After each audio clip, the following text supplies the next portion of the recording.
Friends, welcome to my channel. இன்றைக்கி நம்ம என்ன பார்க்க போகிறோம்னு பார்த்தீங்கன்னா, டே 5 ஆஷாட நவராத்திரியோடைய டெக்கரேஷன் vlog தான் பார்க்க போகிறோம். இது வந்து பார்ட் 1 வீடியோ. பார்ட் 2 வீடியோ நான் நெக்ஸ்ட் அப்லோட் பண்ணுறேன். இதில் ஃபுல் அண்ட் ஃபுல் டெக்கரேஷன்ஸ் தான் இருக்கும்.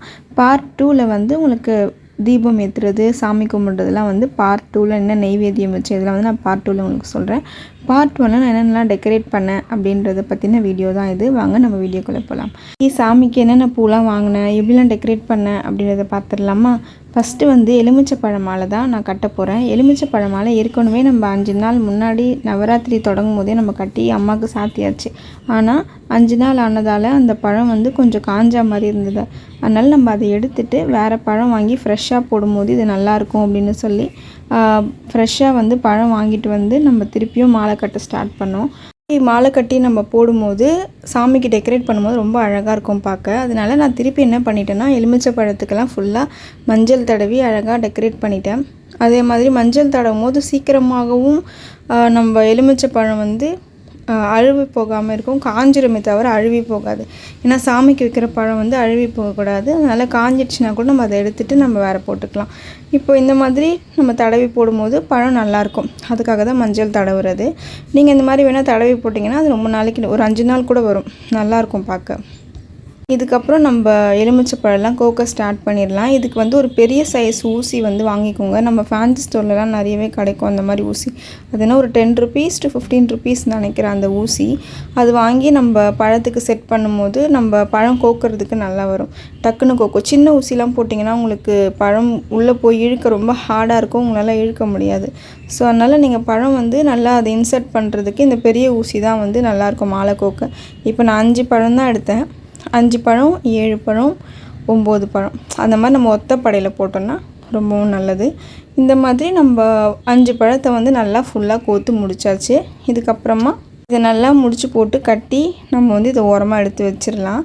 அதுக்கு ஃபஸ்ட்டு எல்லா பழமும் கரெக்டாக இருக்கான்னு நம்ம செக் பண்ணிக்குவோம். செக் பண்ணிவிட்டு இதை நம்ம முடிச்சு போட ஸ்டார்ட் பண்ணிடலாம். உங்கள் பழத்தோட சைஸுக்கு ஏற்ற மாதிரி நீங்கள் அளவு வச்சு முடிச்சு போடுங்க. அப்போ இன்னமும் அழகாக இருக்கும். இந்த மாதிரி நீங்கள் முடிச்சு போட்டு அழகாக ரெடி பண்ணி பக்கத்தில் எடுத்து வச்சிடலாம். பாருங்கள் எவ்வளோ அழகாக இருக்குல்ல இந்த மாலை. இந்த மாதிரி நம்ம கட்டி போடும்போது அது இன்னமும் அழகாக ஒரு டிவைன் ஃபீலிங் நமக்கு கொடுக்கும். இப்போ இதை கட்டி முடித்து எடுத்து வச்சுட்டேன். நெக்ஸ்ட்டு மஞ்சள் ஏற்கனவே கட்டி வச்சுருந்தோம் இல்லையா, அது நல்லா தான் இருந்தது. ஸோ அதனால் நான் அப்படியே வச்சுட்டு அது மேலே லைட்டாக கொஞ்சம் மஞ்சள், எக்ஸ்ட்ரா மஞ்சள், கொஞ்சம் ஈர மஞ்சளை தடவி நான் போட்டேன்னா இன்னும் நமக்கு அழகாக இருக்கும்னு சொல்லி நான் அது மேலே மஞ்சள் தடவி டெக்கரேட் பண்ணி வச்சுட்டேன். இப்போ பழமும் மஞ்சளும் தனியாக ஒரு தட்டில் எடுத்து வச்சாச்சு. இப்போ ஃபஸ்ட்டு வந்து நம்ம மஞ்சள் மாலையை சாத்திடுவோம். மஞ்சள் மாலை வந்து கொஞ்சம் வெயிட்லெஸ்ஸாக இருக்கனால ஃபஸ்ட்டு நம்ம அதை வச்சிடலாம். அடுத்தது எலுமிச்சை பழமாலை. எலுமிச்சை பழமாலை போடும்போது கொஞ்சம் ஃபோட்டோ சாயிற மாதிரி இருக்கும். அதனால் இந்த மாதிரி நம்ம சாய்வான ஒரு செவுத்து பக்கமாக வச்சு நம்ம போடும்போது அது ஃபோட்டோ வந்து அப்படியே ஸ்டாண்டாக நிற்கும். இல்லைனா ஒரு மாதிரி அந்த வெயிட்டுக்கு வந்து முன்னுக்கு சாஞ்சிரும். அதனால் நீங்கள் அதை பார்த்து அதுக்கேற்ற மாதிரி நீங்கள் ஃபோட்டோ எப்போ எந்த இடத்துல வைக்கிறீங்களோ அது இந்த மாதிரி இதெல்லாம் யோசித்து நீங்கள் செட் பண்ணுங்கள். ஸோ உங்களுக்கு அந்த டைமில் வந்து உங்களுக்கு ஈஸியாக இருக்கும். நம்ம மாலைலாம் கட்டி போடணும் அப்படின்னு நினச்சோன்னா அந்த டைமில் ஈஸியாக இருக்கும். இப்போ வந்து எல்லா பழத்துக்குமே குங்குமம் வந்து வச்சுட்டேன். வைக்கும்போது ரொம்ப நீங்கள் ஒரு பழத்துக்கும் வைக்கலாம். எனக்கு வந்து எல்லா பழமும் வைக்கணும் அப்படின்னு தோணுச்சு. ஸோ நான் வந்து எல்லா பழத்துக்கும் குங்குமம்லாம் அழகாக வச்சு செட் பண்ணிட்டேன்.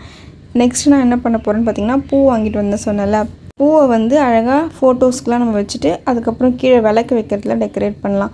ஃபஸ்ட்டு பூ வந்து ஒரு ரோஸு, அப்புறம் 2 சாமந்தி. இது வந்து ஒரு எல்லோ அண்டு ரெட் கலர் அந்த தீமில் வந்து போகலாம் அப்படின்ற ஒரு ஐடியாவில் இருந்துச்சு. ஸோ சாமந்தியும் ரோஸும் வச்சு அப்புறம் கொஞ்சமாக அரளிப்பூ சொல்லுவாங்களே அதெல்லாம் கொஞ்சம் வாங்கிட்டு வந்தேன். அது எல்லாமே போட்டு நம்ம கொஞ்சம் அழகாக டெக்கரேட் பண்ணலாம் அப்படின்ட்டு ஃபஸ்ட்டு சாமியோட ஃபோட்டோஸ்க்கு வந்து நம்ம அழகாக பூவெல்லாம் செட் பண்ணியாச்சு. இங்கே பாருங்கள், கீழே சாமந்தி, அப்புறம் பன்னீர் ரோஸு, அப்புறம் சாமந்தி வந்து கொஞ்சம் அழகாக பிச்சு அதை ஃபுல்லாக அந்த விளக்கை சுற்றி அழகாக வைக்கும் போது அது பார்க்கவே ரொம்ப அழகாக இருக்குல்ல.